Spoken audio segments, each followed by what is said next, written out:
lighten that moment for just a second there with the nose squeeze, Hannah. Well, Oh, your nose is where spirit, like, it's going to sound so weird, but spirit connects with you through your nose.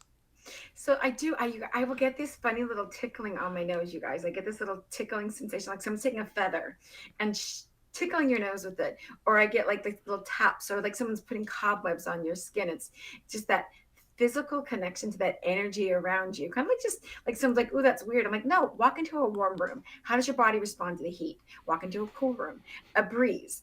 I feel that, but I feel it through energy. So my body's having a physical response to the way that energy is going on around me. Okay, so I think this is really cool. This is what is energy to you? Like when you're feeling like the tickling of the nose, that's energy. The tingling, that's energy. Like how would you define if this is the question. How would you define Ben just asked the question. How does spirit energetically communicate with you? Every possible way, shape, or form they can. Like they will let me feel them. How? They'll let I externally will feel like someone is tapping me. I will Okay. feel like I like to say it's like I had someone say this and I totally embrace it. It's like if somebody were to take their hands, rub it together and tap you and you get a little static shock. I feel it like that. That's how my body responds to the energy. That's how they get my awareness. The other thing I like to say is if someone holds a hand next to their face and you press, now press there for about 2 or 3 seconds and then pull away. And if you close your eyes, you notice how you still feel like you're feeling it, even though it's not there. That's what I feel like from the spirit world. When I say they touch me, I'm like, it feels exactly like a leftover touch. I don't know if that's every medium. I just know that's how I feel. And then the other thing I'll feel is internally, they'll give me signs and symptoms. I'll have like my heart speeds up. It's a quickening, they call it. And I feel this rapid energy of my own racing that's trying to match the energy of spirit that they're bringing in. So it's like our energies are trying to tune into each other. And I start to get this quickening. And I used to worry that I was like having panic attacks or I'm sweating profusely or I'm having a heart issue. And I'd get these. I actually went on a heart monitor because I'm like, why am I having these heart flips and flops? I'm going to look first, of course, for the physical symptoms to make sure check all the boxes to make sure I'm not having some type of health concern that I need to be checked out. But then when everything checks out fine and the stuff's still happening, I started to recognize the correlation between the spirit world and having the symptoms. That's insane. In so Because you've and had it happen. yes, that's I'm definitely not saying it like you're insane, you're crazy, get the heck out of here. To quote Uncle Joey, cut it out. It so spirit can present itself. Oh my gosh, if you're watching my like my wheels spin right now, or if you're listening to my wheels spin. Um, Anxiety is energy. This sounds so. If it's like yeah, no, duh. But like it's noticing that anxiety is energy. It's how we're perceiving the energy and what you. It took you a while to understand. Like it's talking to me, and then once you realized it was talking. Now I'm painting your picture. Please take the brush when I'm getting there or when it's time.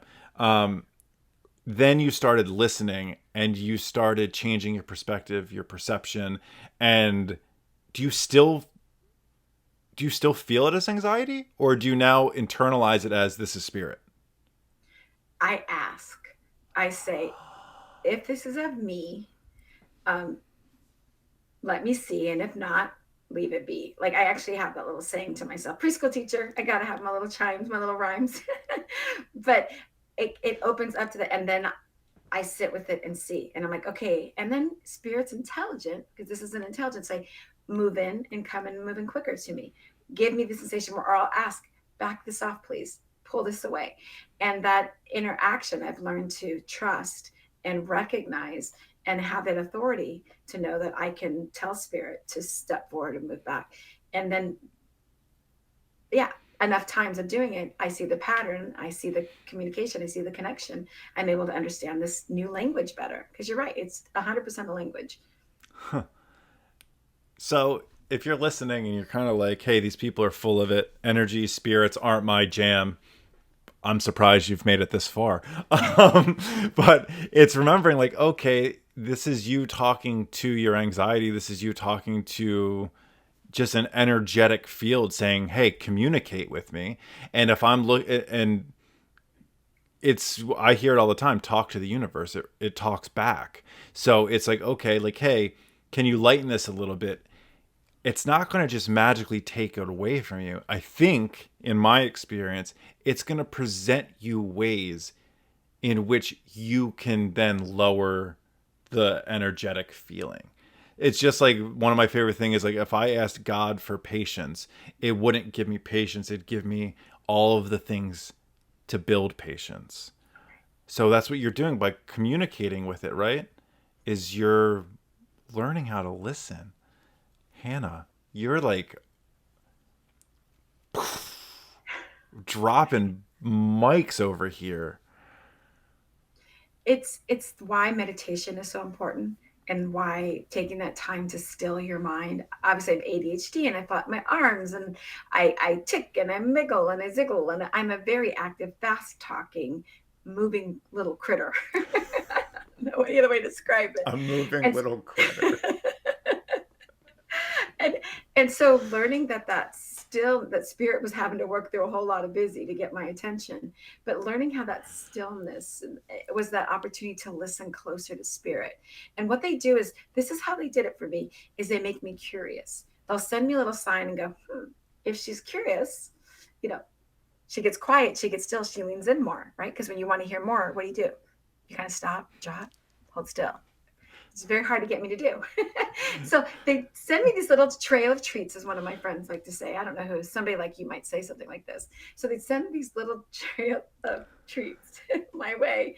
And I would get still, get quiet, and listen, and realize I could now hear them louder, i.e., feel them louder, and then have a knowing and start to visualize and see things in my mind's eye that were like a story unfolding. Like somebody's playing this movie in my mind that I've never seen before. I'm having a memory that I've never had before. And then now I want to know what that is. My logical mind goes, either I'm losing my mind or there's something to this. So now I want to hunt it down and find out what it is. So they got me still, they got me quiet, they got me curious. And then it was my job to follow that trail of treats and find the logic to it. And here I am. Founding like a childlike wonder, right? The curiosity.